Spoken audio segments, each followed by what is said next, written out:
Shalom मित्रों, शांति हमेशा आपके साथ रहे।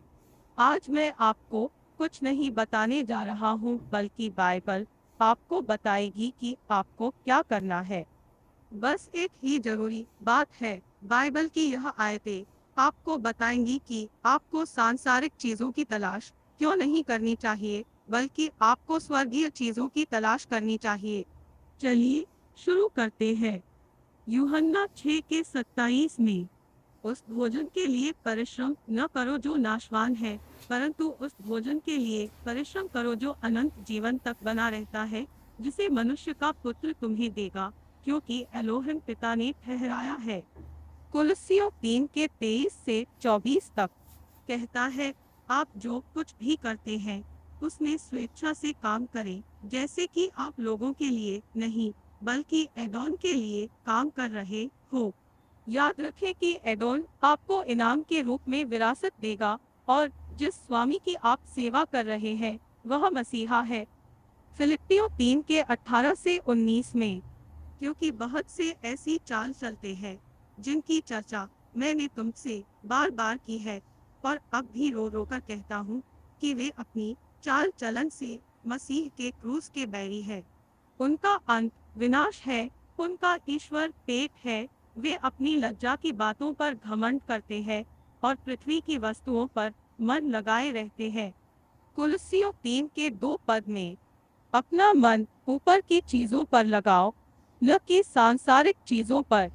मत्ती 6:33 में, परंतु पहले उसके राज्य और धर्म की खोज करो और ये सब वस्तुएं तुम्हें मिल जाएंगी। इफिसियों 5:17 में, तो फिर मूर्ख मत बनो, परंतु यह समझो कि अदोन की इच्छा क्या है। 1 यूहन्ना 5:14 में, और हमें उस पर यह भरोसा है कि यदि हम उसकी इच्छा के अनुसार कुछ भी मांगते हैं वह हमें सुनता है। मरकुस 8:36 में, एडोन कहते हैं, अगर एक आदमी पूरी दुनिया हासिल कर ले और अपनी आत्मा खो दे तो उसे क्या फायदा होगा। लूका 13:1 में, यहोशुआ ने कहा, जब तक तुम अपने पापों का पश्चाताप नहीं करोगे तुम नष्ट हो जाओगे। 1 तीमुथियुस 6:10 में, और कुछ ने तो अपनी आत्मा भी खो दी है। एलोहीम अपने बच्चों के रूप में हमें सलाह देते हैं कि संतुष्टि के साथ धार्मिकता पर ध्यान केंद्रित करना बहुत बड़ा लाभ है। नीति वचन 3:5 से 6 तक, अपने संपूर्ण मन से यहोवा पर भरोसा रखो और अपनी समझ का सहारा न लो। अपने सभी तरीकों से उसे स्वीकार करो और वह तुम्हारे लिए मार्ग सीधा कर देगा। यूहन्ना 8:32 में, और तुम सत्य को जानोगे और सत्य तुम्हें स्वतंत्र करेगा। यशायाह 41:10 में, इसलिए मत डर, क्योंकि मैं तेरे संग हूँ, तो उदास न हो, क्योंकि मैं तेरा एलोहिम हूँ। मैं तुझे दृढ़ करूँगा और तेरी सहायता करूँगा, मैं तुझे अपने धर्ममय दाहिने हाथ से संभालूंगा। याकूब 4:4 में, हे व्यभिचारी लोगों, क्या तुम नहीं जानते कि संसार से मित्रता करने का अर्थ एलोहिम से बैर करना है।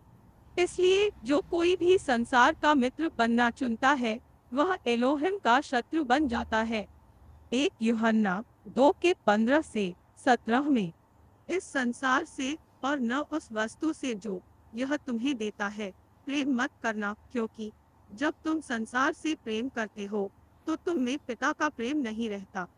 यूहन्ना 18:36 में, यहोशुआ ने कहा, मेरा राज्य इस संसार का नहीं है।